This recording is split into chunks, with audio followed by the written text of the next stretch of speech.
நாங்கள் தாவேகாவில் எங்களை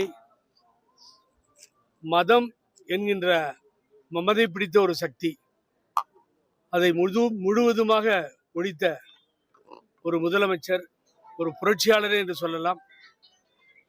ஜாதி இல்லை, யார் கேண்டிடேட் தெரியாது, யார் மினிஸ்டர் புரியாது, யாருன்னு தெரியாது, எந்த ஜாதிக்கு யார் ஓட்டு போட்டாங்க என்கிற காலங்களை எல்லாம் தூக்கி எறிந்து மதத்தையும் ஜாதியையும் நம்பி பிழைத்தவர்களை எல்லாம் பின்னுக்கு தள்ளி ஒரு மாபெரும் வெற்றியை கொடுத்து தமிழகத்தை ஆண்டு கொண்டிருக்கின்ற, நல்லாட்சி நடத்தி கொண்டிருக்கின்ற மாண்புமிகு முதல்வர் புரட்சி தளபதி அவர்கள் முன்னிலையிலே எங்களை நாங்கள் ஐக்கியப்படுத்திக் கொண்டோம். கழகத்திலே தாவேகாவிலே இணைந்துள்ளோம் என்கின்ற மகிழ்ச்சியான செய்தியை தெரிவித்துக் கொள்கிறேன். என்னன்னா, உங்கள்கிட்ட சொல்லணும்னா உள்ள போன பின்னாடி எங்கேயாவது ஏடிஎம்கே ஆபீஸ் கொண்டு போன்ற மாதிரி இருந்துச்சு. ஏன்னா 95% பார்த்தீங்கன்னா அனைத்து இந்திய அண்ணா திராவிட முன்னேற்ற கழகத்தினுடைய அனைத்து இந்திய அண்ணா திராவிட முன்னேற்ற கழகத்தினுடைய முன்னாள் அமைச்சர்கள், முன்னாள் நாடாளுமன்ற உறுப்பினர்கள், முன்னாள் சட்டமன்ற உறுப்பினர்கள் என பலரை பார்க்க முடிந்தது. அதில் விஜயதரணி அவர்கள் பாஜகவில் இருந்து வந்தவர்கள். அதை விட்டால் ஜெகத் ரட்சகனுடைய சன்னு கூட வந்திருந்தார் திராவிட முன்னேற்ற கழகத்திலிருந்து.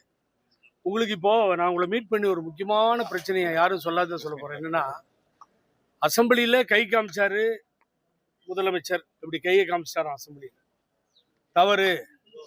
இது டைரக்டர் யாரு? இப்ப இருக்க சபாநாயகர் ஜேசிடி பிரபாகரன் அண்ணனா அப்படின்னு அருமைக்குரிய உதயநிதி ஸ்டாலின் அவர்கள் கேட்கிறார்கள். தனையன் தந்தையிடத்திலே ஆலோசனை பெறுவதிலே தவறில்லை. இதே சட்டமன்றத்தில் அடித்து நொறுக்கி சபாநாயகர் சேரை ரான்சாக்டு என்று இந்தியா முழுவதும் ஆங்கில தொலைக்காட்சிகளில் போய்கொண்டிருந்தது. அடிச்சு கம்ப்ளீட்டா நொறுக்கிட்டாங்க. தனபால் கையெல்லாம் ஆடுகிறது, நடுங்குகிறது உடல்.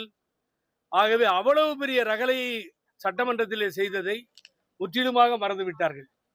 இப்ப கையாட்டினத்துக்கு எத்தனையோ பேர் ஆடிக்கிட்டு கூச்சல் இட்டுக்கிட்டு, அவர் ஒரு தடவை தான் கையாட்டினாரு, இவங்க 1000 தடவை அதை ஆடி சொல்லிக்கிட்டு இருக்காங்க. ஆகவே இதெல்லாம் வேதனைக்குரிய ஒரு செயலாக பார்க்க வேண்டிய சூழ்நிலை. விட்டுருங்க, கொஞ்ச நாளைக்கு இந்த ஆட்சி எப்படி நடக்குது என்னன்றத ஒரு 6 மாத காலம் புரட்சி தலைவி அம்மா அவர்கள் வெற்றி இழந்த பொழுது கூட அப்படித்தான் இருந்தார்கள். அதே போலத்தான் கலைஞர் அவர்களும் நடத்தினார்கள், தோல்வியை ஒப்புக்கொண்டார்கள். ஆனால் எப்படியாவது ஆட்சிக்கு வர வேண்டும் என்று பழனிசாமி, பாருங்கள், இப்ப உங்கள்கிட்ட பேசிட்டே இருக்கேன், நீங்க இந்த விஷுவல்லாம் முடிஞ்ச பின்னாடி போய் பாருங்க, அவர் என்ன பண்ணிட்டு இருப்பார் தெரியுமா? யார் யாரை கட்சி விட்டு எடுக்கிறது. ரோம் எரியும் போது அவருடைய மன்னன் பிடில் வாச்சிட்டு இருந்தானா நீரோ, அதுபோல கட்சி விட்டு எடுத்து எடுத்து எடுத்து எடுத்து அனைத்து இந்திய அண்ணா திமுகவை ஒழித்து விட்டார் பழனிசாமி. ஒரு ஸ்ட்ராங்கா இருக்குன்னு வச்சுக்கோங்க. மார்க்சிஸ்ட் கம்யூனிஸ்ட் கட்சி இருக்கு, பொலிட் பியூரோ இருக்கு, அமெரிக்காவில் ஒரு கட்சி இருக்கு, புதின் கண்டினியூஸா ரஷ்யாவில் இருக்காரு. அந்த கட்சியை ஒழிக்கணும்னா வேற யார்கிட்டையும் கொடுக்கவே வேணாம். அந்த கட்சியை நிரந்தரமா ஒழிக்கணும்னா பழனிசாமி கையில் கொடுத்தா போதும். நிரந்தரமா ஒழிச்சு எல்லாத்தையும் ஷிப் பண்ணி விட்டுருவாரு. ஆகவே அந்த வேலையை அவர் பார்த்து கொண்டு அதிமுகவை முடித்து விட்டார். ஆகவே இன்றையும் தந்தை பெரியாரை, பேரறிஞர் அண்ணாவை, புரட்சி தலைவர் எம்ஜிஆரை, அம்மாவை கொண்டாடுகின்ற மாபெரும் இந்த சக்தியை, தமிழக முதல்வரை நாங்கள் சந்தித்து இணைந்தோம். ஏற்பாட்டை மாண்புமிகு அமைச்சர் புசி ஆனந்த் அவர்களும் வெங்கட்ராமன் அவர்களும் உடன் இருந்தார்கள் அமைச்சர்கள். இதை வேற ஏதாவது கேட்கறதுனா நீங்க கேட்கலாம், நான் பதில் சொல்ல தயாரா இருக்கு, ஒன்றும் பிரச்சனையே இல்லை. இதுதான் இன்றைய. ஆகவே ரொம்ப நன்றிங்க. ரொம்ப நன்றி. Thank you sir.